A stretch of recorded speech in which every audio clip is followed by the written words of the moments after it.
everyone to stand up for holding silence and pledge allegiance.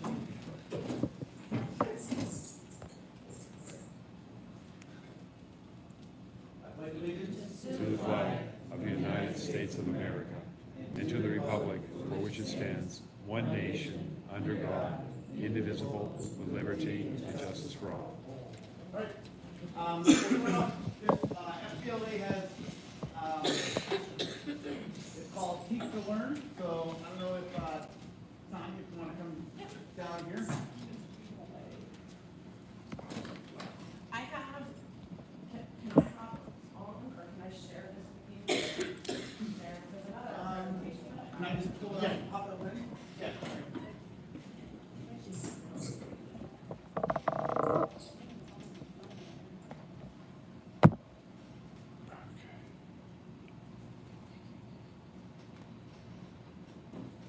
You can bring it over here. Probably. Well, I can, do you want me to just share it with you guys? What's that?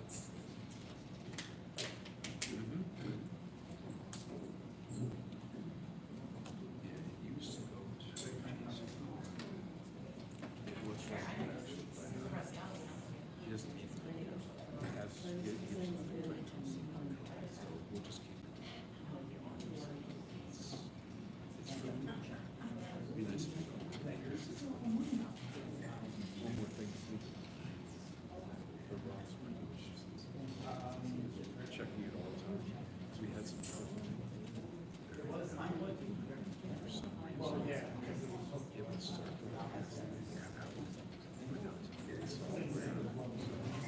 It's good he's on. And that's what you enjoy.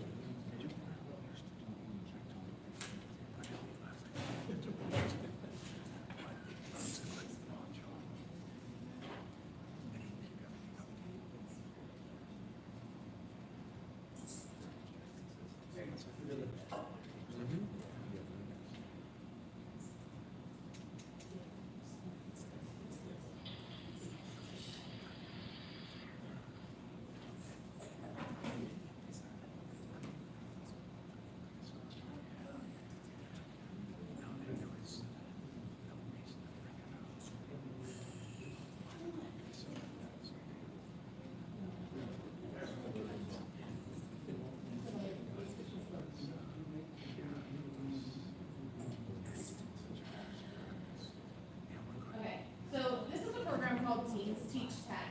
It's a grant-funded program through AT&T.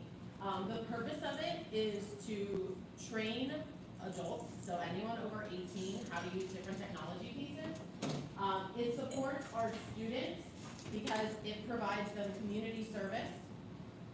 It provides the program, Teens Teach Tech, provides us with curriculum for 6 different topics that they have pre-made up.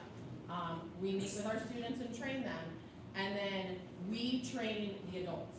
So I have talked to, Stroudsburg uses this, and one of the things that they do is during our Meet the Teacher night, they will have a table where they will train adults. So one item could be internet safety, but then we also teach them how to use our specific technology pieces. So PowerSchool, Google Classroom, Google Meet.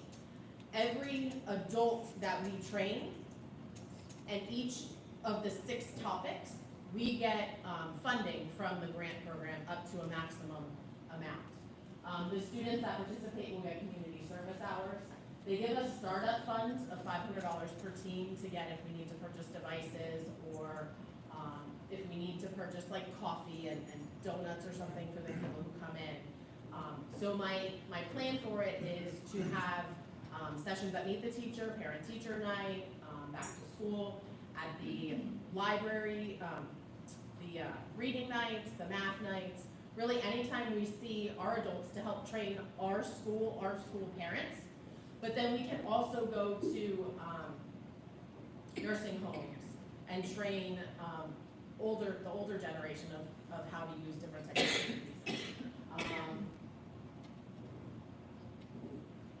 Like I said, they give us the information, but then we can also tailor it to what we need. It doesn't have to be just their topics. And then if we can do a team for each building. So each of our 3 chapters can have our own team. And what we would do is at Meet the Teacher Night, each chapter or team would have a topic. And then those adults can go from one to the next. And then that's like training 3 separate individuals. So we would get paid 3 times because it is 3 topics on that one individual, up to the 6 things that we have. We get capped at 400 individuals per team. It's $10 per adult that's trained that we get reimbursed, or not reimbursed, we get funded. And then sometimes they have additional grant money and they increase that as well. There's an example of some. That's it. Any questions? So Tanya, what are you asking? I'm asking for approval to enter into the contract to start it. Yeah, because we get paid, so. So you get is it $500 startup fee? $500 startup fee, That you get? the organization. Right. So like we would use that so that we can have coffee and something like that. Right. We do a drawing for people to get them to want to do it, anything like that. They give us a specific list of the things we do. Yeah, so since this is a contract that they would get into, we're just looking to make sure that it was okay with the board that they do this. Does anybody from the board have? I just have a question, is this contract going to be renewed annually or is it one time? We would look to renew it annually. It does go every year, so there's a cap on it per year, but then it starts over again. And again, this is through a grant, so if the grant goes away. then Is it a competitive grant or is it? Their it's goal- non-competitive? I don't think there's a limit on it. It's, AT&T's goal is to train over 5 million people by the end of 2030. So it's at least supposed to be in there until then. Does anybody from the board have a problem with that being moved to the agenda? No? Okay. Perfect. Thank you.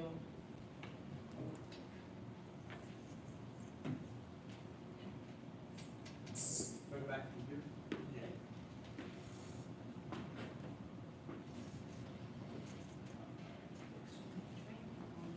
Okay, so the next thing we have, where was your?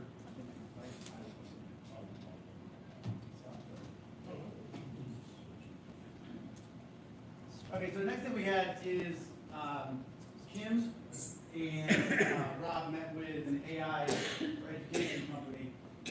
AI is here to stay, and we really need to get teachers and students trained in how to use this appropriately. So we're looking at setting up an AI policy. So we have some examples from VSBA, plus some examples from some other areas that we'll get together for June to look at our policy. But this was just a presentation from our company that would offer us licenses for all of our teachers and all of our students to use AI education. So it would be restricted, they wouldn't be able to ask inappropriate things to it, it's going to be only for educational purposes. So I wanted to show it, take a look at it. It's not something you need to vote on right now or anything like that, but the pricing is not substantial whatsoever. And we can cover it through just the use of funds that we're not going to be, from programs that we're not doing. Who owns artificial intelligence? Do what? Who owns that? Different companies use it. Most artificial intelligence models are open source. So this company actually took a model and used it in their software, so they can tailor it to the needs of the schools. Did you see it or? Yes, I sat in, Kim and I sat in on this presentation. I usually am not one to quickly want to dive into the use of this software without the due diligence and all, but from what we were presenting, it looks like it encompasses multiple pieces of AI software that companies have put out for schools to use. It kind of puts it all in one place for the teachers to use, so we're not jumping from using one tool to another, to another, to another in order to run the classroom. So the name of the software is School AI. This is basically the model that everything they do is to try and help the kids in the future. Even with what they presented, I think it's gonna make it nice for the parents, and the parents peace of mind, because they'll be able to log in and see everything that the kids are doing, what the teachers are presenting. Every aspect of what happens in a classroom, whether it's perspective, or the student's perspective, or parent-family engagement, they cover some part of being able to utilize that. So these are basically some of the main concerns that school districts have come up with when it comes to putting AI in the classroom, making sure that all the data is not being used, that's being collected in the classroom from the teachers for something other than that school district teaching the kids. Does this, I know we're looking at doing policy, does this also fall under the acceptable use policy? That's something that needs to be addressed too, along with an AI policy. The acceptable use needs to be updated. I think maybe the last time was about Yeah, I 10 think years ago. there's a bunch of policies, I think, that need updated, and it's associated not just with technology, but for a couple of things. Yeah, so the acceptable use policy, all the technology policies on hold, and started kind of little by little going through and seeing what needs to be changed. And having an AI policy is definitely something that has to almost happen before we can roll with this, so teachers know what they can use it for, it's set in place. We can use it for this, students can use it for this, so what if there are violations, they can be held accountable for it. Some of the policies that we've reviewed break it down to, all right, in K to 3, this is how we're going to introduce AI to the students. And then once they reach 4 to 8, then you introduce different parts of the AI system into that, and then high school even further. It's not that it's just, here it is, AI, go to it. Yeah. It's broken down by grade spans. And that's a part of what this is, like everything's tailored, you can tailor the AI bot that you control for a lesson to the grade level that you're in. So, say you wanted to write a prompt for the students to follow, you would put in that prompt, but this is for a third grade class. But then you can go one step further with it, and say you have a 10th grade biology class, but you have kids that struggle with reading. You can put that in the prompt that when you're doing this, make sure that you take it down to the level that students with 7th grade reading level can understand and can navigate through it. That's something I spoke to you about today, Rob, or Yes. whatever that was. I don't know a whole lot about AI, but I know Miss Melly, we're talking about reading and our kids at different reading levels. I said, can we use this and say, I need this at an 8th grade reading level for cell structure? And if it's gonna generate that for our kids, I have a textbook for everybody then. So that's why I'd like to get more information on that also. What does the PD look like for this in teaching? They provide that through, when you pay for the service through them, they will do continuous professional development. I'll get to that. No worries. But this is basically a rundown of what it will do for the teachers, for the students. It will be fully, the paid version of it can be incorporated into learning management system Schoology that we use here. Now, K through 8 are going to start using that next year. Right now, we've been using a mix between Seesaw, Google Classroom, and Schoology. So it's like the kids come in and they get used to Seesaw, and then they're dumped into, they move to, 3rd grade, and they're dumped into Google Classroom. By the time they get the hang of that, they're being put into high school, learning Schoology on top of the stress of going to high school. So one of the main things that we're doing is at the end of the year, we're going to train the teachers to use Schoology K through up through 12, and even teachers that have been trained or will be retrained in. This can be incorporated into those Schoology classrooms for sending assignments out, for teachers to see the progress the kids are making, for parents to log in and see the progress that their students are making in their classes. All of this will integrate with that too. So Rob, are you only going to allow the school AI, because most of these are on publicly accessible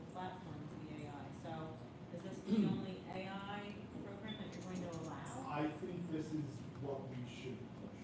And when I say I'm not really quick to dive into using a piece of software without doing due diligence and making sure there's not something better, that's why I think first we need to take steps. We need to put that policy in place. They do offer a free version that teachers can go in and create their own accounts and create their own spaces, but it's not like unified for the entire district. And there are things that are added on to it, like Google Workspace for them to be able to, like, do single sign-on using just their Google account, or there are Chrome extensions that are offered in the full version. Student assessment is also offered in the paid version, so that's one thing I looked at, came and I was like, this is pretty amazing. So they create a lesson in this for their students in the classroom in the paid version.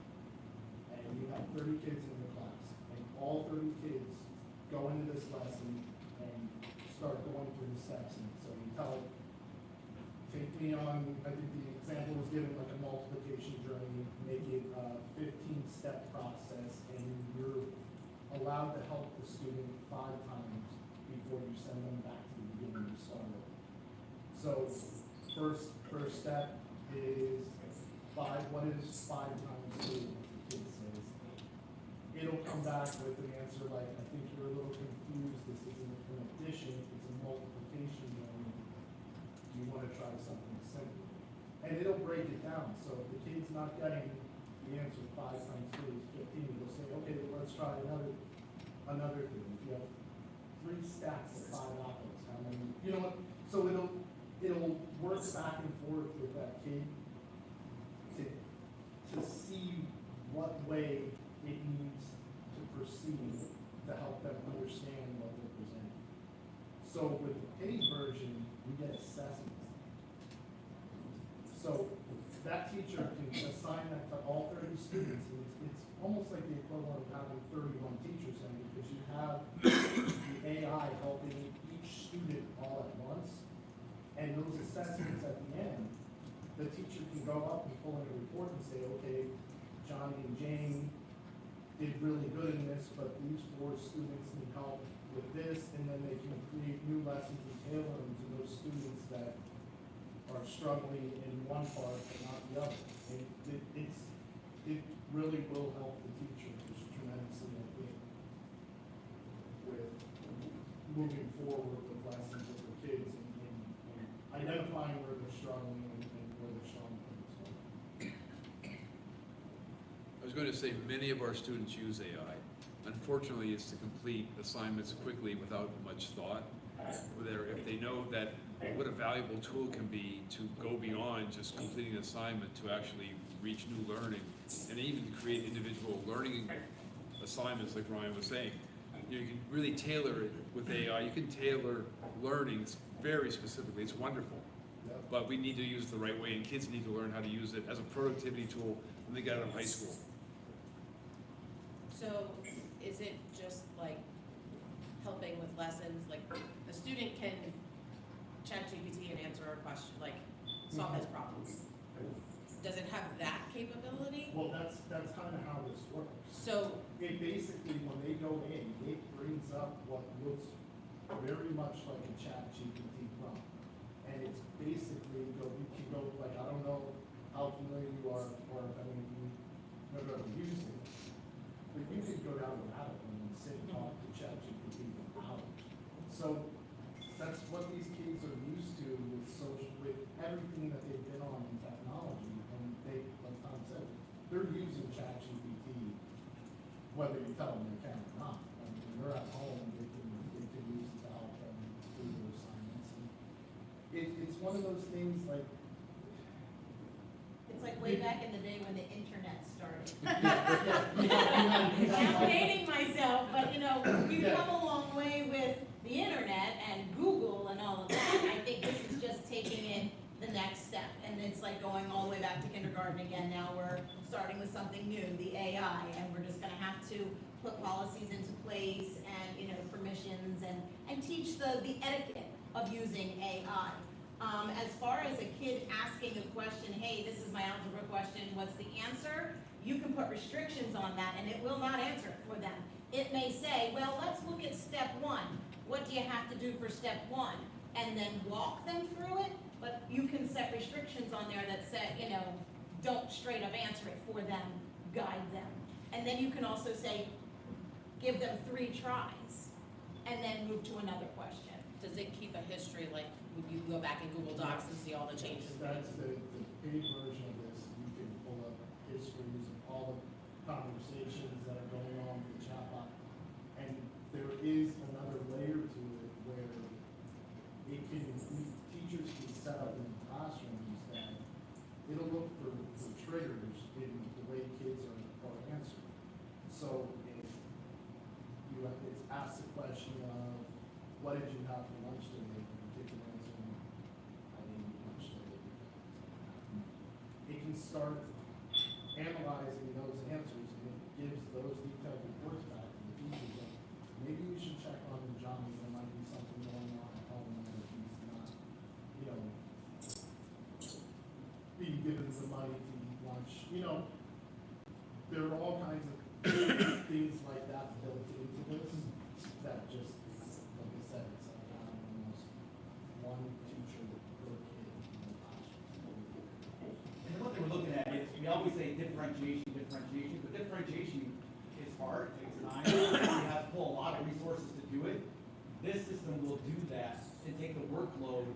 We're definitely not gonna replace the teacher, but we can reduce their workload drastically. Helping them have AI make assignments for them, help AI differentiate for them. It just makes differentiating so much easier, because now they make this on a 4th grade reading level, make this one all multiple choice with 3 possible answers. Make this one on an 8th grade reading level, because I have a kid that's way up here, and make it short answer, open-ended responses. And it'll alter those exams for those kids. So my differentiation is done. And it really takes the workloads off of the teachers, a lot of that workload, that stress of trying to get that done. I know the IU had a couple that they were using and showing people. Yes. So, I don't have an issue with it, I just, think we can't put like the cart before the horse. I Right. think we need to get a policy in place. Maybe it's pretty firm, because, even though this is new, there's a lot of loopholes with this too. And I think you need to just make sure that we have that in place first. I don't think any of us have an issue with it, as educators of it, but I definitely feel like, yeah, I actually sat through a presentation through Northern Lehigh. Yeah, and the ones the IU are, because I was at that meeting, they're looking at, that's more of an administrative one. Yes, I saw that. Not necessarily teachers, students, that's Right. not. And what it does is, if you go through them, they look at it as an apartment building. So IU owns the apartment building. Mhm. Each teacher that comes in owns one apartment. My data stays within that apartment. So the data is secure, and it doesn't, like an open chat GPT, if I want a free version, it's taking all of my information and putting it out there for everybody, and trying to learn from it. Where in a closed environment, it's gonna learn from my information, but it's learn from information within the district. Well, that's the one thing when we pay for this, it makes sure that all the data is housed where it's not publicly accessible.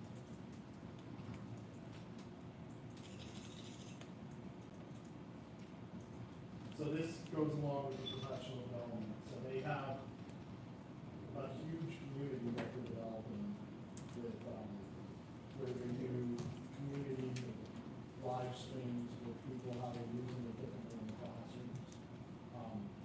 There were tons of forums that we said that we could go right into the software and say, Ryan made a lesson that we looked at and we really like it. You can take it, you can tailor it. If they make it that lesson available to people in the public, you can take that and copy it and you can tailor it to your class however you want. It's not pulling the data from that lesson the other teacher created, it's just taking the prompt that the teacher took the time to write. You would make a copy of it. And makes a It's copy like of a PLC, almost like a Facebook for the people that, you know, are using this system. Right, and what would be great about that is, again, we don't have all of our kindergarten, all of our first grades, they're not in the same building. But maybe this way they can start sharing things back and forth. Hey, this is what I'm doing down at LB, you know, take it if you want it. Use it, share it, something at PK, it worked really well for me, take it, share it. And it's a way to try to get that collaboration, even though they are, you know, 20 minutes apart. And the profession, I mean, the professional development is huge, because I think there aren't many teachers that I have talked to about AI that are like, oh yeah, it's awesome, we can't wait to start using it, most of them are terrified. So, the professional development and teaching them is going to be key for making sure that they're not scared of it, they actually want to use it, you know. I think there's actually a school of thought out there too, that some teachers are afraid of it because they're afraid it's going to replace them or something. And I don't see that as the case. I think this is just going to be another tool that can do it. It doesn't work on its own. The teacher Right. has to input something into it, you know, give it the direction, basically, for it to create something. So, and you could, the example that I brought up to him, that he's like absolutely would do that. You can almost, I don't want to say trick, but you can make the kids think that it's helping them do the work for them more than it really is. So if you tell it, help the kids write a paper about the first 2 or 3 chapters of the Greek Gatsby. And the kids use it like they use when they're chatting, when they're writing a paper on the first 2 chapters of the Greek Gatsby. If that teacher would put any guardrails and stop the chat box from writing, they'll write the whole paper. So then when the kids turn that in, the teacher will see that that's what the kids did. And they can say, okay, I consider that a B paper. Now go back and talk to your chat. And the teacher will create the prompt and say, help them turn this into a paper, but do not write it for them. And just give them hints along the way to help improve it. So essentially, you brought up Google, it's just the next generation looking for answers. Instead of searching Google for a ton of information, you just have to ask the chatbot and it gets it to you. It's the evolution from the encyclopedia to Google. Yeah, and I always look at the I've people used that them all. are hesitant to want this for the same people that hate the internet. Or the old mathematicians that hated calculators, you know, yep. I see Brian's on.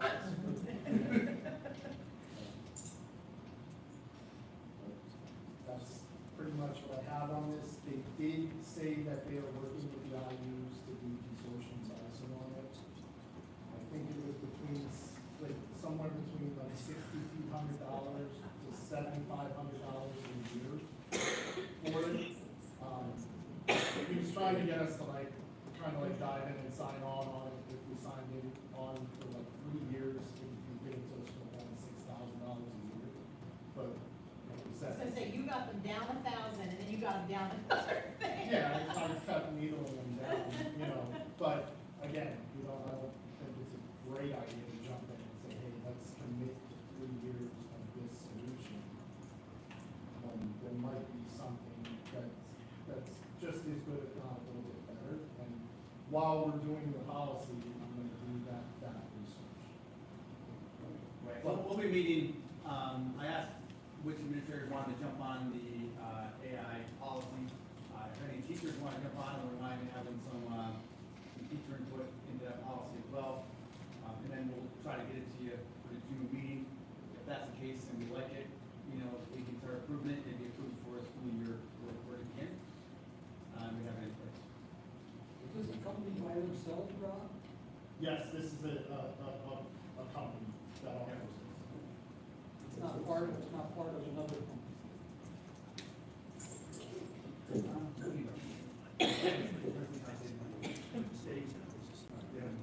Yeah, so with, No, we can. How did you? Oh, you went to the. We didn't sit down. That's what I think. So to kind of like piggyback off of the idea of spending money on something new, I put this together to show a plan that I have to save money on what we're spending for our backups for this year. Currently, we use Barracuda Backup. It's an appliance that sits on our network and backs all of our data.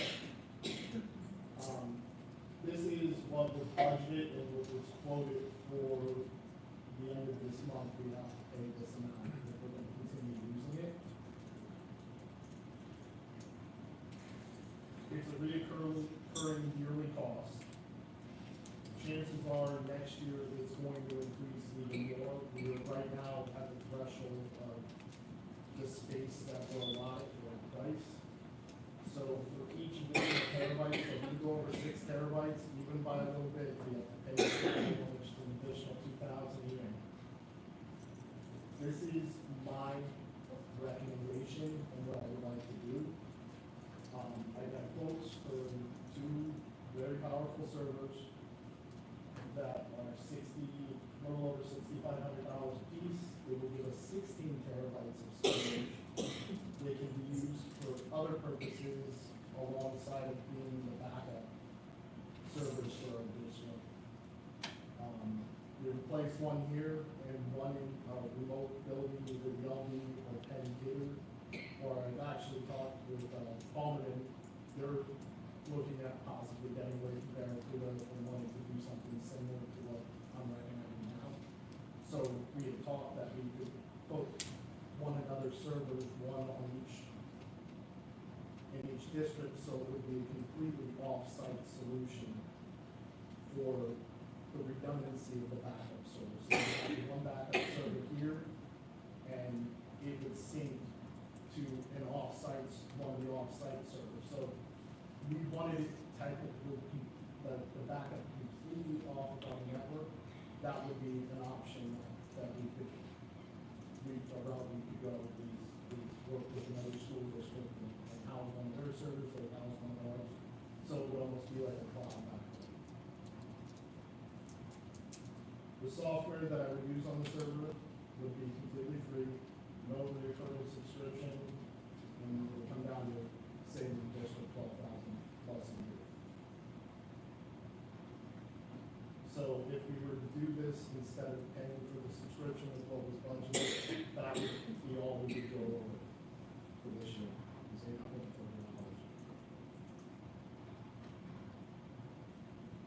And the servers come with a 3-year warranty. Most of them will last 5 to 10 years.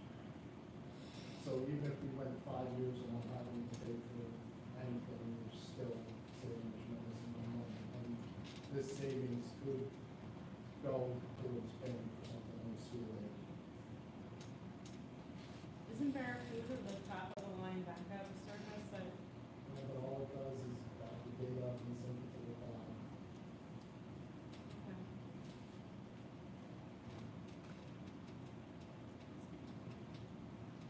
Any questions? what's the cons of having it in another school district? I don't see any if it's one that I trust. We don't have to do that. I mean, just having it at one of the servers at the LB or Penn Two, it would be just the same way. If you really want it to be a true all-site backup, then you have to be completely off. I don't see an absolute necessity for that, but if it was done, it would be a secure connection that only our server and the remote server we put in another building in another district. Who else has done something like this? What's that? This is kind of unusual, isn't it? Or who else, do you know who has done something like this? Most, a lot of places do their own servers for backups. Lots of companies. Right, do. their own servers, but Mhm. you think some still use Barracuda? Some do, yeah. Like I know, like Palmer, their Barracuda backup is only $3,000 a year, but because we have a new appliance, so they can bill us $12,000.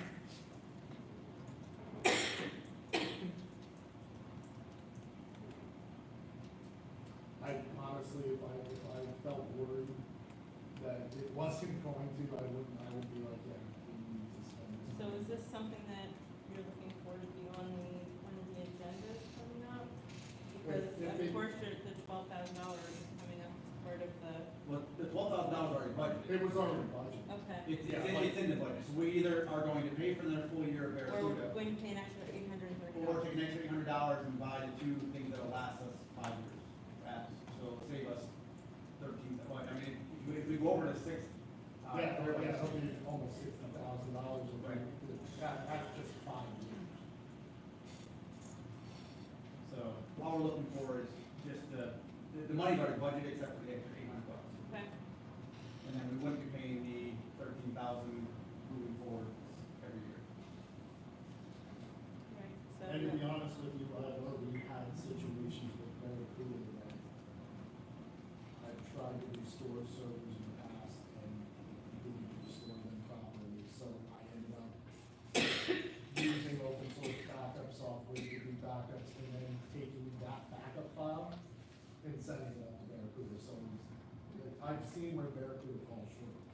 Right, the only reason I was asking, I was involved in one of my past lives that, somebody hacked into our system and we, the company that came in to help us, that was who they, and we paid a lot of money, it was for them to come in and restore all of our stuff, but, that Barracuda was like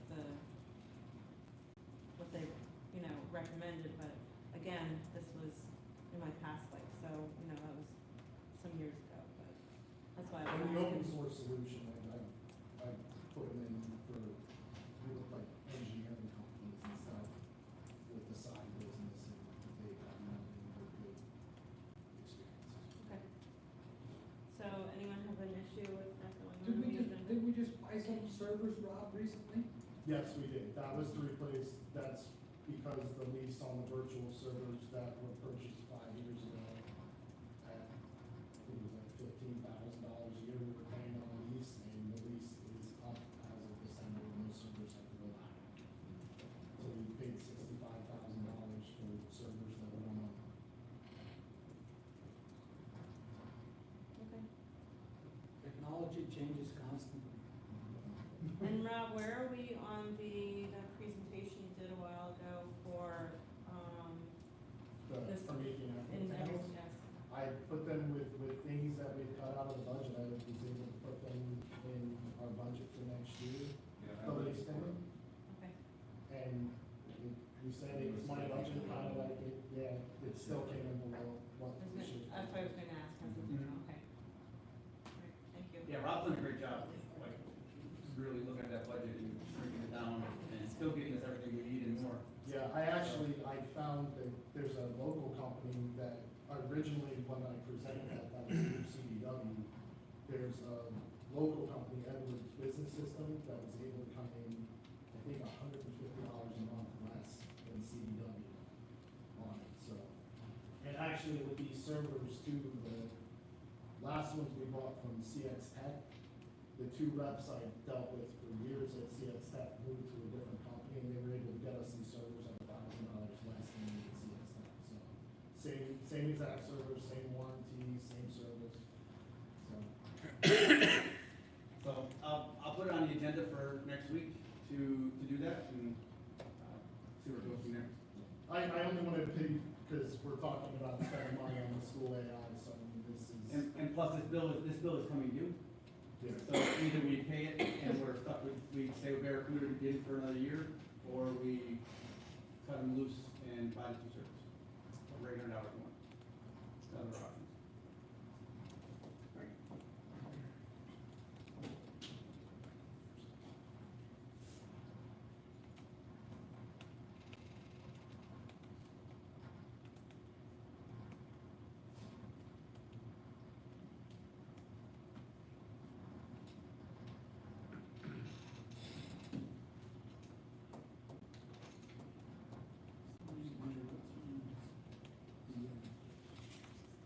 The reporting system is stable.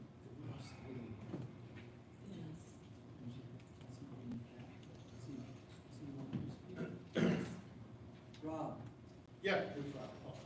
okay, there you go. How about our PIMS leader right now? Mr. Steidl. Yeah. How's he doing? We're doing good with it. Reports are going out on All time. reports going in on They're time? going on time. Errors in Power School are way down, so, yeah, we're doing good with it. Yep. Good, thank you. Okay, so the next thing we have is the next year's school, calendar. So with the new contract signed, we'll start on the 25th. It'll push our 2 days, of in-service back to the 21st and 22nd. Now, with that third in-service day gone out of there, let's put it someplace. So from the original calendar, you look at the September the 25th, that was a early dismissal, special development day, or data day or something like that. So I turned that one into a full day because we have special development that we want to get done early on in the year. So we'll have the 2 days in August, we'll have 1 in September and 1 in October to get these things through. Especially if we decide to go with the AI, we can put the trainings on some of these days. We can get it going earlier in the school year. So that is a change there. By doing that, you do have to kick the end of the school year, which was originally set for the 4th, has to go to the 5th, because that pushes that student day over. And the teachers, the last day would be the 8th. There are 4 no days into the system. This is Martin Luther King Jr. Day. This is President's Weekend, that's the Friday before President's Day. Every year we lose President's Day, and I hear, so I put the Friday in, we can take that one. Hopefully we don't have to take it. April 1st is the Wednesday before Easter. April 2nd is a Thursday, which if we were to use that, we would just make it into a half day. So those are the 4 days that are in there. The last student day would be the 5th, graduation kind of would be the 5th as well. The rest of the calendar did not change from anything that was presented before. So you still have, the early dismissal teacher and service days are still transferred between Tuesday, Wednesday, Thursday, so they're not on the same days for the same clubs. And all of Carbon County and Lehigh County are doing the 2-week winter break because of where Christmas falls. We would normally have like a half day here, so you do like a day and a half, and then the day after, we would normally come back on the 2nd, but after having that much time off, come back on a Friday, it's not worth it, okay? So we'll kick it back over. Now, even with that break in there, we still end the same time that we did this year, which is the first Friday in June. Any questions on this? This is exactly like the other calendar, except for the change of this day here is going to here. And the rest of the days, everything else stayed the same. When is the graduation this year, Rob? It is the last Friday, which is the 6th. Yes, so it's the last day of school, it's the Friday the 6th, with a rain date of the 7th, Saturday. Any questions on this? The meet the teacher night for the elementary buildings, I did put out a survey. It was over 60% of the teachers wanted to put it before school started on the elementary side. So that will be on the 21st. And the high schools, theirs is after school starts because they are still arranging schedules, drops, stuff like that. So they wanted a couple weeks before they did that. Because otherwise you might be meeting the teacher that your student's not going to have. So that meet the teacher night will be on the 11th of September. And then the early dismissal will be the 12th, to give the teachers back time from those meet the teacher nights. Any questions on this? It'll be on the agenda to get approved. Okay.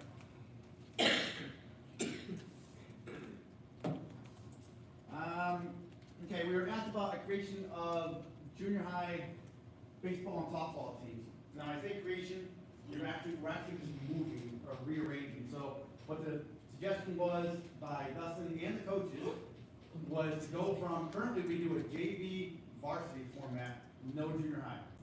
So we don't have anything for 7th and 8th graders.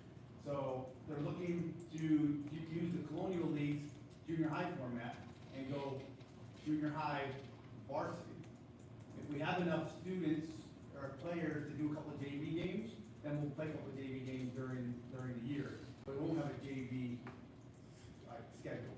So the coaches for the JV would drop down to the junior high coaches, and now we can get our athletes into us at 7th grade and into our programs from from seventh grade up before they get to varsity level. So with the junior high / varsity program, the junior high can have seventh through ninth grade, and the varsity can have ninth through 12th grade. If you are a ninth grader, you have to be designated. So you have to be designated for your junior high, for varsity, there's no moving. So once that ninth grader plays his first game or her first game, if it's a varsity game they played in, that kid is varsity. Cannot be dropped down to junior high, even though they're ninth grader. If their first game is junior high, they cannot go to varsity. Halfway through the season, this kid's tearing it up on the junior high, you wanna bring him up? Nope, can't happen. So you're looking at the junior high, the seventh, eighth, and ninth grade? Seventh, eighth, and ninth. Okay. Where the ninth graders have the option to go up or down. So if you have a ninth grader who's maybe his first time playing baseball, do you really wanna put him up on the varsity team where they're not gonna get a lot of playing time? No, you wanna develop them down to junior high team.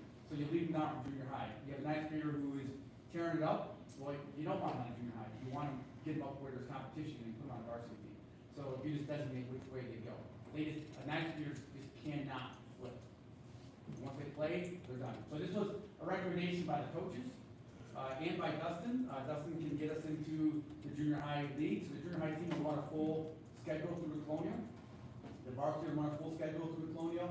And like I said, if we have enough players, we can run some JV games, in there as well to try to get some players that don't get a lot of varsity time, get them more time.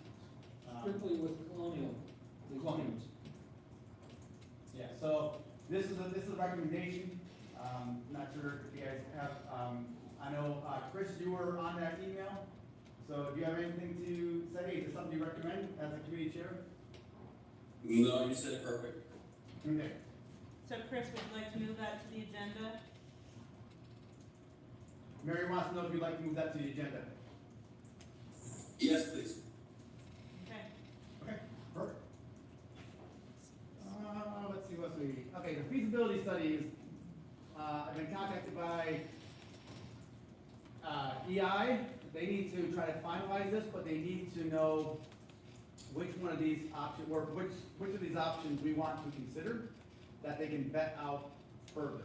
So right now, this is just preliminary vetting. So you have your status quo, and again, this is the overall cost of these projects. This is the actual cost to us per year of those projects, okay? So, because different ones have different operational savings, so this status quo is 2.69 million to do the project, of which is to do all upgrades we need. But it would be, with new bonds and stuff like that, it'd be 2.69 million, correct? And we currently pay, for our bonds? Premium, we're just under 4 million. Okay. So the net savings, annual total savings. The second option, so this one's status quo. We just keep 2 K-8s and 9 to 12 and just fix the building. Option 2 is to grade realignment. Put K-3 at Penn Kidder, 4 to 8 at L.B. Morris, and keep 9 to 12. This one, that's actually the cheapest option in the long run. It does get all your K-3s together, all your 4 to 8s, and 9 to 12s. I know we did look at pulling 7 and 8 out of here and getting them to the high school. So that's maybe an option that we might look at, not want to look at. The other option, which is the most expensive, is to, since Penn Kidder has the most needs to it, is to build a new school, K-3, and then that would be the most, because you're building a whole new building. So that would kick us to 3.89. Option 4A, because we were asked, hey, what if we put 7 through 12 in the high school? I always ran 7 through 12 high schools. So our population is not that large where you can't run a 7 through 12 high school. That gets our 7th and 8th graders over here with the high school. All your sports are now in this building. There's no more activity runs. There's no more trying to get 7th and 8th graders down from Penn Kidder in time to get a bus down here at the high school. That eliminates all of that. You also get all your 7th and 12th graders here. So 7th graders, they can get a social studies class from somebody who currently teaches, 9 through 12, because that's what their certs are. So you have more flexibility with certs in that. Because even in the K-8 buildings, I need somebody to teach, that teaches English, math, social studies, and science, they need to have 7 through 12 certification. So it becomes difficult. So that's that realignment, that's actually the cheapest cost to do it. And that would actually be to put K to 6 all over an LB with an addition, 7 to 12 in the high school with an addition. That's actually the cheapest cost to the district to do. If you said, okay, let's do 7 and 12, we'll do 7 through 12 at the high school, and we'll leave K to 6 buildings alone. Okay? That one's in the middle, 2.61, it's a little bit cheaper than status quo, but you also get the 7 through 12 in the high school, and out of that K to 8 building, where I have 14-year-olds in with 5-year-olds. Okay, that makes it pretty difficult. You know, the 13-year-olds that are in there, it's hard to do. I want to do things that are really fun and exciting for K to 3, but now I'm trying to put a 13-year-old in that same exact setting. So it makes it You have difficult. the same problem, Rob, with the 7th graders and with the 12th graders. That sometimes. But the maturity level is much different between a 7th grader to a 12th grader. If I'm looking at a 14-year-old to an 18-year-old, that is way different than a 14-year-old to a 5-year-old. So I'm just looking for some direction here. EI wants to vet these out further and really dig in to give you accurate numbers. This was an estimate for them. Yes. Do we have any feedback regarding what parents have been talking about? Well, that's what I wanted to know is, when we look at these, I need to sit down with board members to, what do you want that survey to say? Like, how do you want it worded? What do you want in there? So I think we should probably sit with the building and grounds committee and kind of talk about that. I definitely feel like before we say, we want option, you Okay. know, blah and blah, that we need to have like some parental input because there's gonna be some strong feelings from a lot of people, but I think somewhere we're gonna find, hopefully, I should say hopefully, that Happy there's, medium. yes, there's some people that want either this option or this option. And I think from there, then we can go back to EI and say, now we're on these numbers, but I think we have to have community input Right. on this. If not, I think people are gonna have our heads. Like, it's gonna be like the Northern Lehigh thing where they canceled the whole common campus idea now because people are angry about it. So I think we need to at least have people come in and talk about this, because if not, it's not going to. Well, I will reach out to the building and grounds, and we can get together soon. I think it's Jerry, Michelle, and Chris or Dennis, I can't remember, but it's, I think it's Dennis, isn't it? Yes. Sorry. so, and I'll And be you on jump in. that too, yes. As long as we have less than 5, we're good to have any discussion. So, Okay, so I'll reach out to you guys, and we'll set that survey, and, cause I'm not sure exactly what you want me to ask. I wanna- I know some questions I wanna ask. I wanna do this But- sooner, we wanna do this sooner than later too, but Yes. we have to move this along because this is going to affect some other bunch of Yes. different budget and, Moving forward, yes. yeah, it won't affect this year's budget, No, it'll no, no, affect I the know. budget moving forward. There's some repairs that are expected What would we be doing, Rob, if we were to drop down to K to 6s? Would we just have one principal at each of those buildings? And that- No, you still have 2. You still have an assistant to go. But then how about the high school? Do they need more help? Or 2's enough there? Might be able to have two assistants there, maybe just because of the numbers. Right. So we can always look at that. You would not be able to cut, you're still not the same number of students, just dispersed differently. Well, it would really give the high school maybe just slightly more than the number of kids I have right now. Right. LB does have, We have The most 662 kids in my building right now. right, in the high school, 488 in the high school. 500. 500, yeah, it's. Right, so, I mean, you're looking at 2 principals over there at K to 8 at 600 and some. The high school only has 500, so if you kick the 7th and 8th out, into the next building. So, okay, so I I will reach out to you guys and you tell me when you're available to meet. Okay, we set the survey up, I'll send it out and we'll get our feedback. Okay, we'll kind of get some consensus before the end of the night.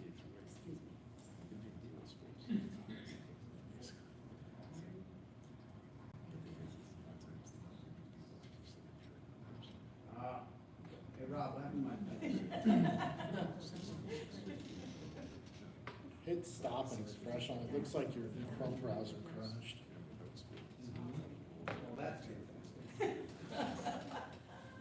Down next to the trash can. click on that. Yes? Mm-hmm. That's one of my downloads, it's not. I don't just sit here, but.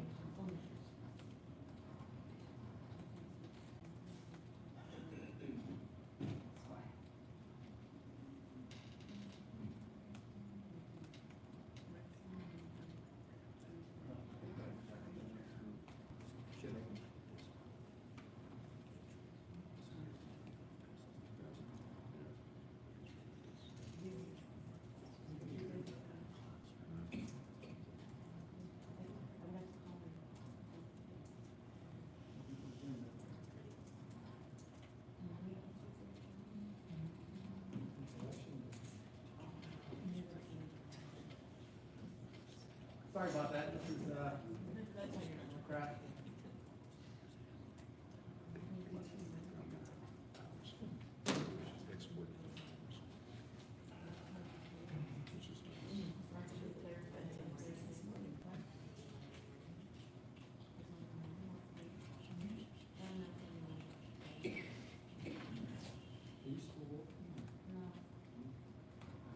Okay. Brian, assessment tax relief, family promise request. We received a request from, Family Promise. Family Promise is a Carbon County nonprofit organization that, works with the homeless population, to provide shelter, food, and like that. They are doing a fundraiser up at Penn's Peak, and they asked if the district would waive the amusement tax, because it's a fundraiser for Carbon County, for homeless people. So they asked us to request if we could waive that tax. It's not gonna be a lot of money to us. So we want to bring it to you guys, because it is a tax that we do assess. Have we ever done that before for anybody that you know of? I'm not aware. Not that I've been here, but I never received a request to do this either. Okay. I'm just saying, once we do that, we're opening up a can of worms, and it's Everybody else wants gonna, it. everybody's gonna want the Yeah, I mean, technically, tax relief. they don't pay it, they're just trying to reduce the cost. I understand, I do understand that. So how much do you think it's going to cost? And I'm not against it, I'm just saying, we're gonna set a precedent, so we all know that, right? It's 2.5% of whatever they're charging for ticket sale. They don't tell me what their, How much do we take in amusement No, I taxes? think it was Ron? there. I think it says, Or, Brian, from Penn Peak or in general, in general. about $125,000 for the year. Penn Peak, I think, is our largest amusement tax collector. But this would just be one event. They didn't give me any estimate of how many tickets they're gonna sell or anything, so we don't. How really about the know. rafters and the skirmish people? Do they pay too? Rafters don't, can't charge tax on, now we go to Bull Waters in Pennsylvania. Oh. Can we shut the water off? Going back to this, so I guess we could do it on a case-by-case basis. I think because it's homeless, I don't know how many homeless students are in, We do have. I was gonna say, yes, there's a lot of kids I know that we work with, I work with too, so, I think let's put that on the agenda. I mean, we're not taking a vote on it right now. Right, no. So, but I definitely don't have an issue with it going on the agenda. Okay, so we'll put on the agenda to decide at that point, just so it's on there. Didn't we just Okay, give Go back and forth. the Van Gogh school payment system is the last one before the budget, so, Brian? Brian, didn't we just give Penn's Peak some money off on their It's assessment? our assessment decrease, yeah. Yeah, But they said this isn't attempting to collect it, the customers are actually going to pay the amusement tax. They're just- So they're gonna put it onto their, probably what They, they're any charging event of that they their host event, has right? to charge, they have to charge amusement tax, they would just waive that tax for this event. Yeah, probably what they're trying to do is sell tickets at a certain price. So, I was approached by the Olympian Booster Club for the football team about a electronic payment option. They would like something that they could utilize to sell T-shirts, to do fundraisers, electronically and legally on the up. So I looked into it a little bit. I was at the PASBO conference and I found this company called Vanco. They are a school payment system platform. They can do everything from ticket sales to technology fees to even employee fees. I've had 2 conversations with them about their product. Their product seems very good. It integrates either into our website. You can even integrate into PowerSchool. Has a bunch of different options. Basically allows for parents to pay gym clerk fees more quickly and more easily with credit cards or ACH. There's a monthly cost to the school district, which is currently $29.95. That is a month for as many different fees as you want. We were thinking we'd start with one set of fees, like technology fees. I did talk to Rob briefly about this, and we can expand from there and see how it works. There are transactional fees. So credit card transactions right now are 4.3%. ACH transactions are 3.4%.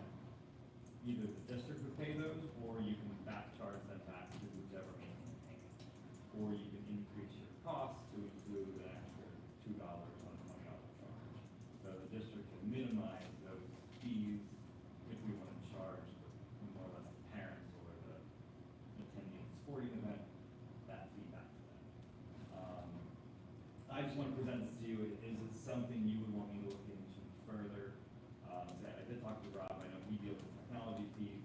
Our current system is not the best. in the way Yeah, of right now, they're billing just collecting. using Square. That is, like, it's linked in with the same Square that the school store uses, and so it's all basically money that then needs to be gone through and divvied out according to what the, Well, yeah, The because the payment. activities Right. fund. So Yeah. this would set up each individual school club, like an entity, yeah. school sporting event, like everyone, they call it a native tile. So every group has a tile. You want to donate to soccer, on soccer you donate, and then it's coded soccer. So then they provide an electronic feed that gets uploaded into our accounting system. So there's ways to streamline our current process. There are fees involved to it that either the school would pay or the person making the payment would pay. But it could streamline collections, billing, even like collecting money for field trips. You know, like 8th graders are going, no, it's gonna cost $20. Email goes out to all the parents, they get a link, they go pay their $20. So the idea is to make it easier to collect those payments or to bill the students if they owe us money. So it's something that the board's interested in. I'm gonna look into it further. I have some more questions for him, but currently it seems like a pretty good platform. So it's like Venmo. It is, but like, so Venmo, if you do it personally, there's no fees. Right. But if you do it as a business, now there's fees involved. So some organizations in other districts use someone's personal Venmo account, and then they transfer all that money back to the club that they were collecting it for.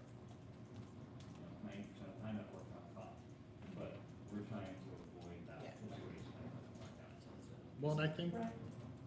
go ahead. I was gonna say, would that also be able to, like, I asked Nicole, because I have to pay my medical every month once you retire, Yep. and I could then pay, I said, can I do that electronically? And she said, no, we don't have that yet. That would be part of it. Okay, Yep, there's an employee tab yeah, that you would link to. You can have all your regular recurring fees, they just be in there, you can go in and pay.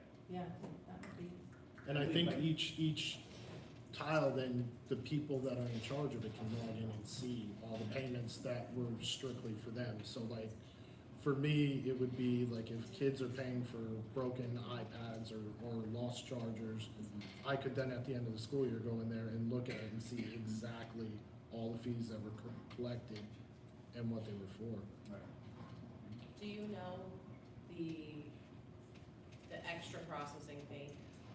Is that then across the board, or could that be like It can be each group? tailored to the payment type. So, say all technology fees, the parent's gonna pay the 4% for each transaction. Let's say donations for the theater club, you could waive that if you wanted to, and then the school would pay. Like they said, you can set them up all individually how you want whoever to pay for that.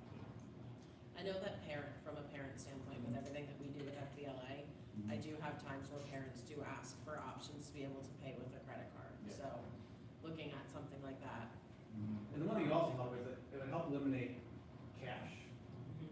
Cash is always an issue. So, if we can avoid having large amounts of cash, and just get it all electronically done, that's just so much better. And plus, when this comes in, it comes in as one lump sum, but it comes also with a thing that says, hey, this tile is for this much money, and it spreads out exactly what each, so then that would go to, the distributor, who would then, put it into the, like Mark, make sure his ledger is correct, to that.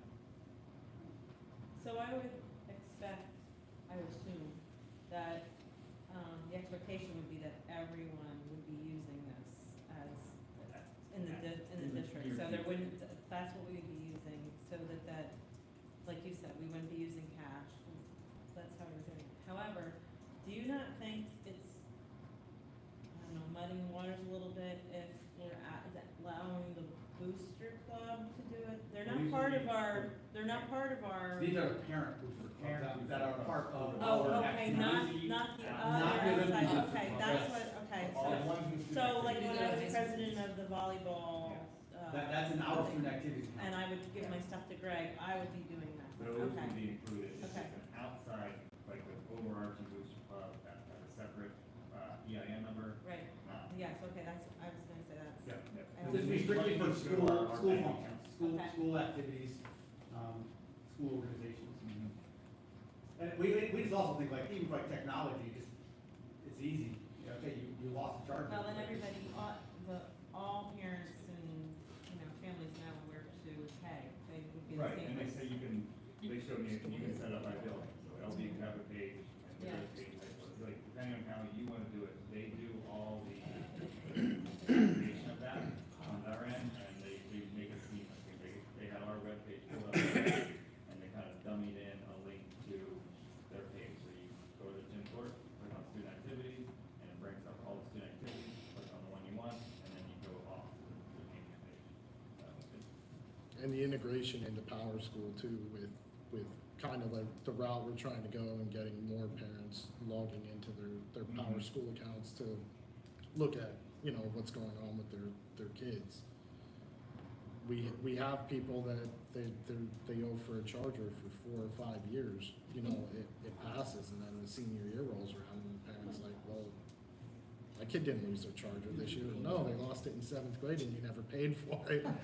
So with an integration into Power School though, you can mark it in there, like, we can mark it up that, your student lost his charger on this day and this is what you owe for it.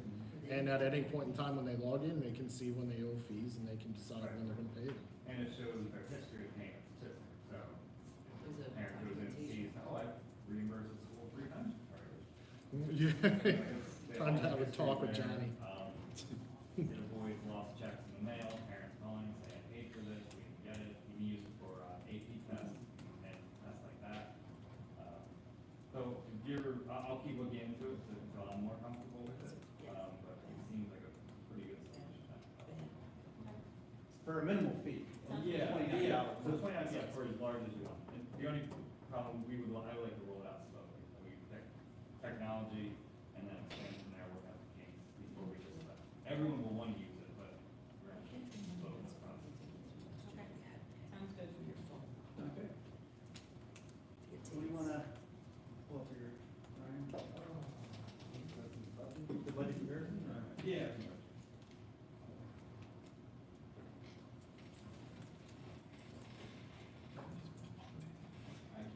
board members, you have a copy of this in front of you. So what I did here, this is just a quick summary. The items on the right side of the screen are what I presented last month based on my projection. At no increase of taxes, the $1.2 million capital projects, all personnel costs were in there. That's what you saw last month. The column in the middle is revised expenses, so some things changed.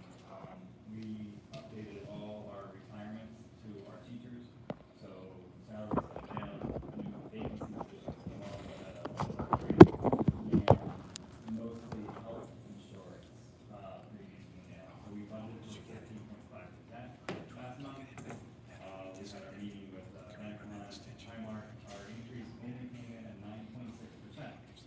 So we came down almost 5% from our projection. So there's a significant amount of medical savings, with our projection being in less than we initially thought. So those are the major changes to the expense side of it.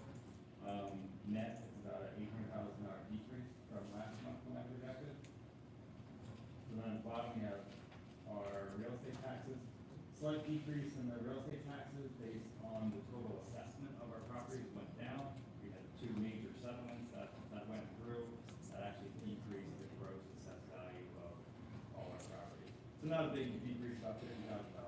On the interim, tax assessment that, Rob, attorney, your checks doing for us, you know? Yeah, They don't usually kick in until the following year. correct. So how often does he turn a report into you? Annually, usually I'll get it in August, but it'll be for the next school year. Right, but you don't know, like right now, you don't know how much, I don't. I have the most recent report from the county as of May 4th of our current assessed value. how did that work out? It was the first time there I've seen a decrease, but it was because of those two properties that had a significant settlement. But that did not include the interim tax. No, just it did from the last year, so it went up, but then it went down slightly from November. So then in that middle column, our tax revenue was based on new assessed value as of May 4th and no increase. We now show a budget shortfall of $3.2 million. That does carry all the way through to the fund balance for the end of next year at 10.8. The column all the way on the left, the expenses are the same, but that is with a 4% increase in taxes, which is our max. It's a 1.82 increase in millage. So it goes, we get about an additional $1.2 million tax revenue. So our shortfall is cut to $2 million. If things go through at the state level, like Rob and I were there on Tuesday, they're still talking about cyber charter change. Can't say. But the budget, the governor's budget is not gonna go through the way it is, so the cyber change that he's requesting, is not gonna go through as is. He's looking for an $8,000 flat fee for regular ed, that's not happening.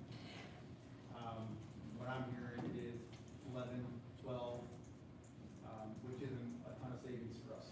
A lot of savings is on the special ed side, where they need to do a tiered system, like we get paid. So like if you're tier 1, that's your speech, OT, PT. Then tier 2 is your next level up, and then tier 3 are gonna be your people that, like, we have students we pay $170,000 for, because they're, off campus, transportation, all this stuff. Cyber schools do not take those students, but they get paid like they do. So that's what, we went down, we discussed all of that, like, we need a tiered system. We need something done with truancy for them, we need something done with, registration for them. I'm currently chasing 2 families around that I know don't live in this district, and every bit of proof that I send to the cybers, they just put it back like, well, they said they live here, and they show us a driver's license. Driver's license, I can go to the Department of Transportation, I can tell them I live anywhere. They don't request any documentation that I actually live there. I can go get driver's licenses, I live anywhere. So, but that's what they accept. And we told the senators and the representatives that, And a lot of them were like, I didn't know that. Okay, but you're gonna vote on these things, but you don't know, so we kind of tell them, like, call us. Like, if you don't know, call us.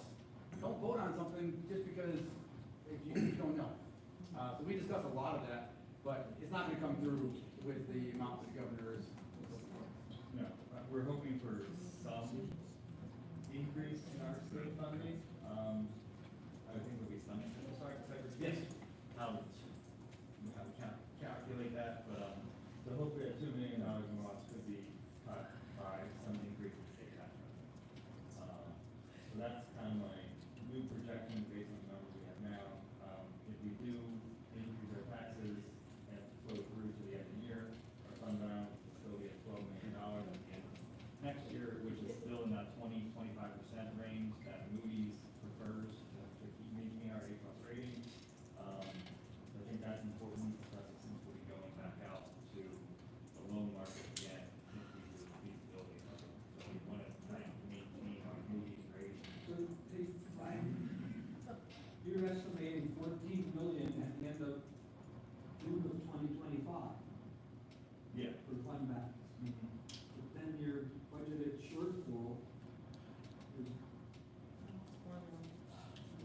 Well, it's 3.2 now, Yeah. because we got a lot better insurance. But Brian, I think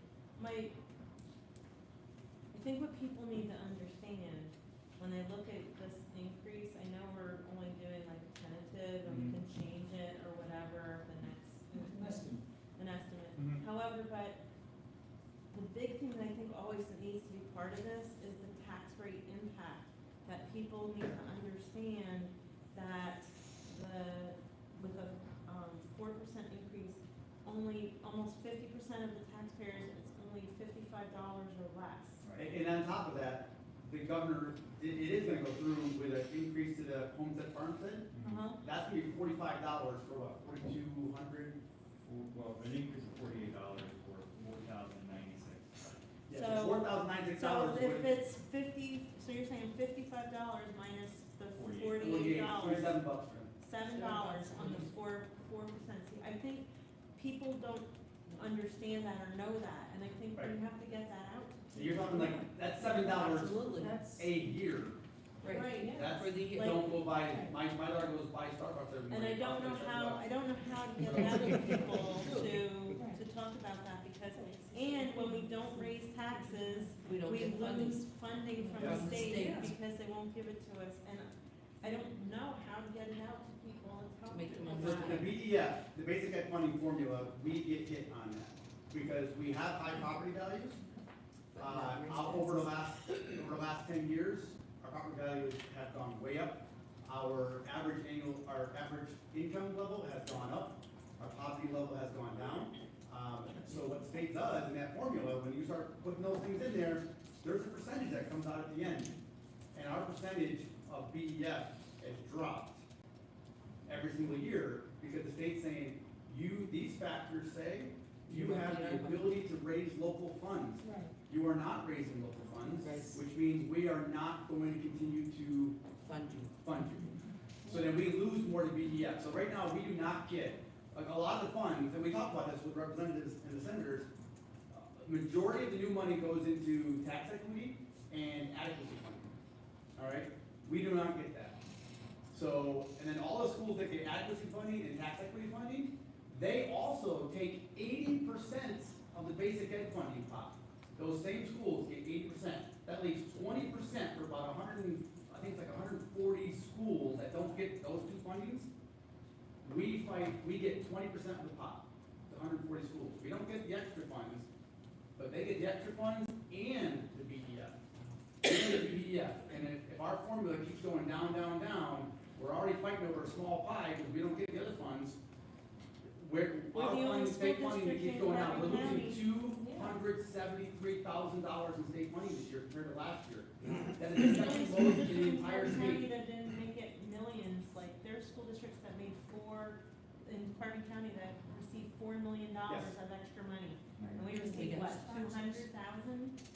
Right, and that was with the cyber refunds. Like, we are losing, and I told this to everybody when I meet with the senators, We're losing the second most amount of money in the entire state.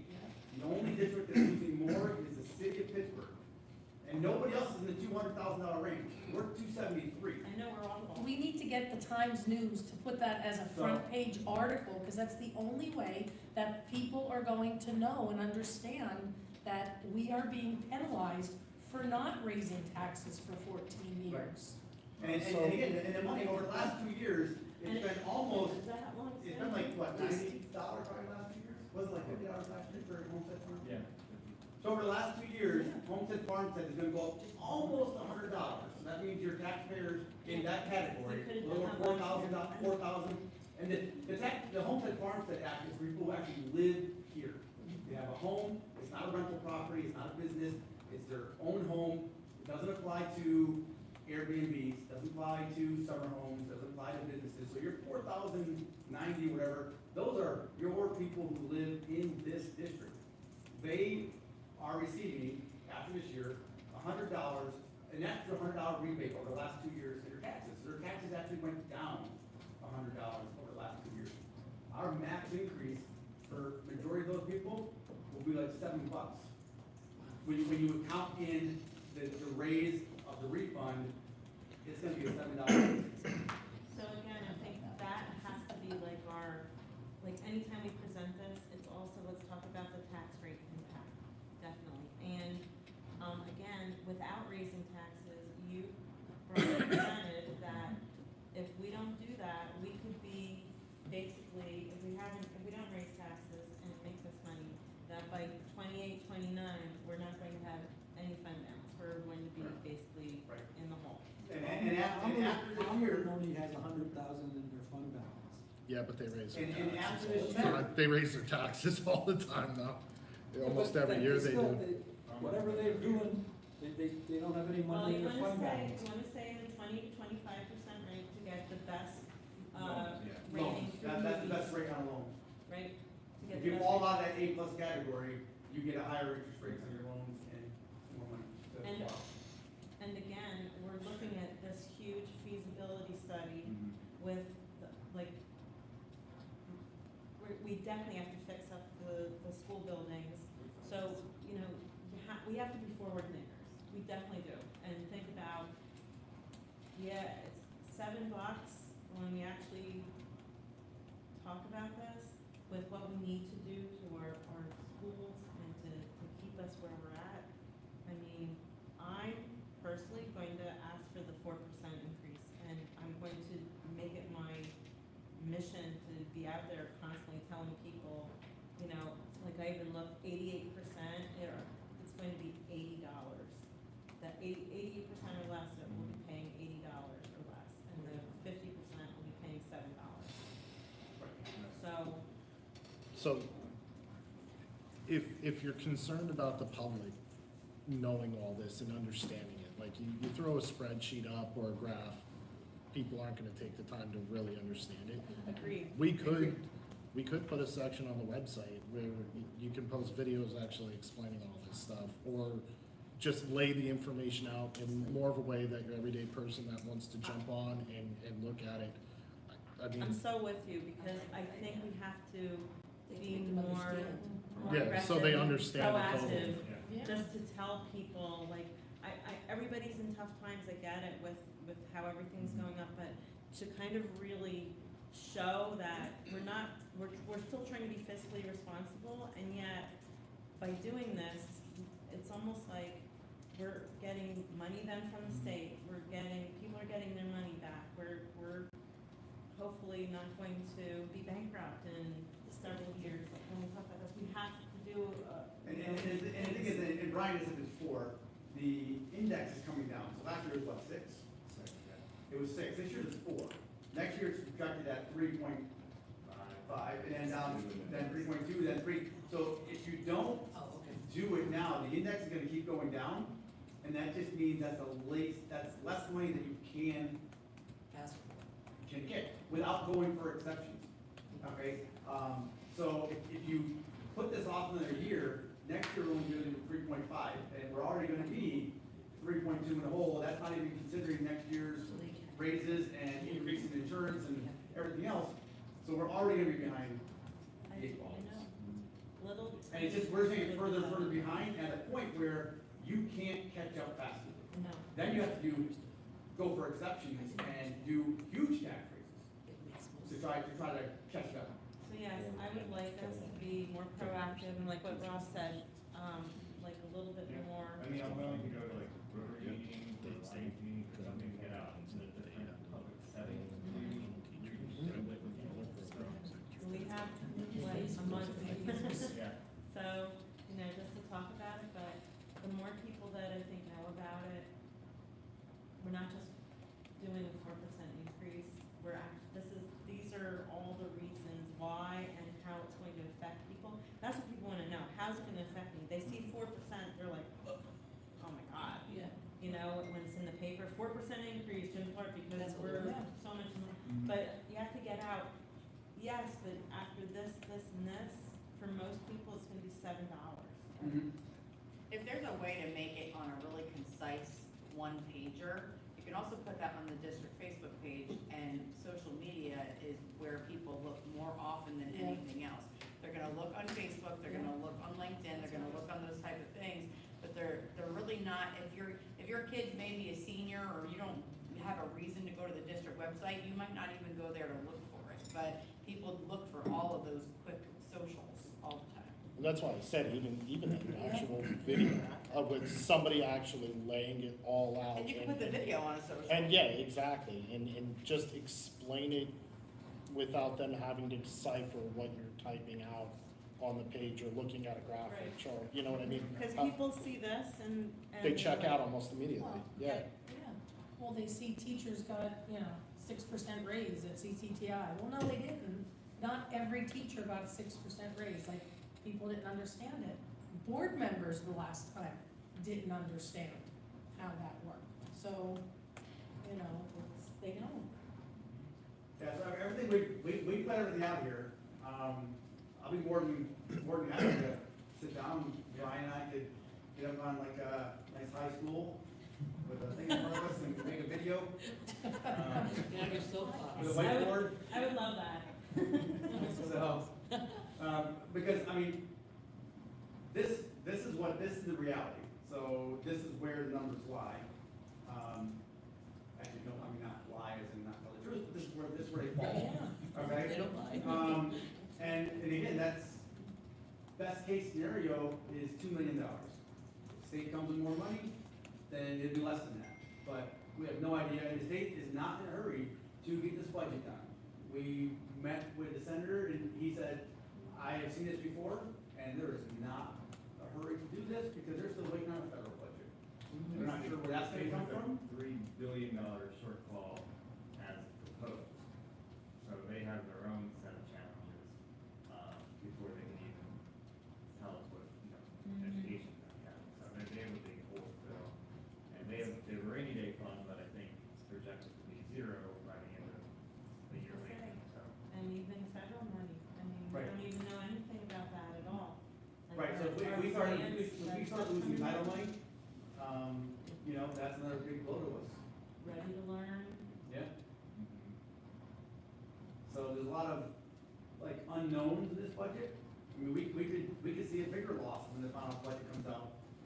Our numbers are based upon what the governor has proposed, and where that money goes. If the legislature comes in and says, well, we're not gonna put all that money into education this year, which they can, it's just a proposal by the governor, we could see even less dollars. We're already losing $270,000.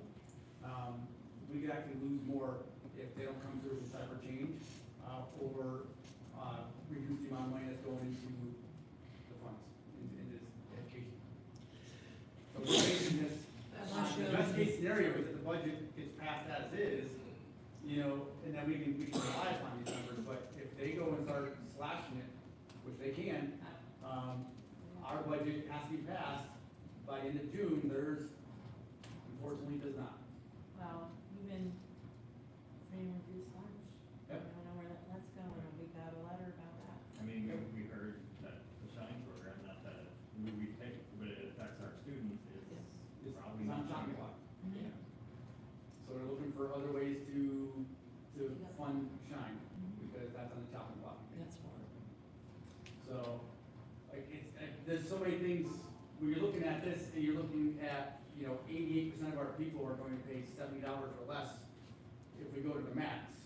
And 50% of them are going to pay like $7 or less. I mean, that 50%, that's your top, is $7. If you keep going down a little further, they're still gonna see a decrease in their taxes because of the Homestead Farmstead Act. Right, Like, not everybody in that 50 is gonna even hit $7. no, you're gonna be less. The majority of them are gonna be breaking even or still losing, or still getting less Correct. on their taxes. So, and those are, the lower income of our district, they're not gonna see a tax increase at all. So, yes, We'll work on Please. something to, social media or website or something to Yeah. reach more into more residents, so they can understand. Rob, you just gotta say, television says to put 20 pounds on, so you gotta. I'll take care of you. I'll You take gotta care get some effect to it, okay? I'll tell you what, I'll use AI to. There you go. Let me down a little. Okay, so that's all we have. Anybody have a? yes, I have one more thing, Yes. so what are, you're going to have to put something on the agenda. Yeah, so these, the board members got this, these are the PDE 2028 forms, the budget forms. So you have them, they're not exciting, but these are the forms that I have to submit. So Mhm. one is at 0%, one 4%, obviously percents are the same. I just wanted you to have them so you can look and review them. They're not fun, that exciting. However, at the next meeting, we have Right. to vote on a proposed, Yep. right? Our recommendation is 4%. Proposed final budget at the next meeting. Correct. Our recommendation is 4%, but even if you do it proposed, in June, you can back You that can off. back, yes, you can. But you gotta get the proposal done. So if you don't propose it, If you don't say that you're doing 4%, can't do 4%. You can't do 4%, If you say you're doing 2%, that's as high as you can go, Right. so. so your proposal should, and a lot of districts do this, they'll go to the max, and then they'll back it back off in June. Because if you don't, if you say, okay, we're only gonna do 2, well, then you decide, no, we should probably do 4, too late. Yep. Your proposal said 2, that's the max you can go. So just because you do a proposal doesn't mean that it has to be the final. Set your cap. Right, that's going to be on the agenda. Yes. Yes, it has to be. Thank you. All right. Well, thank you.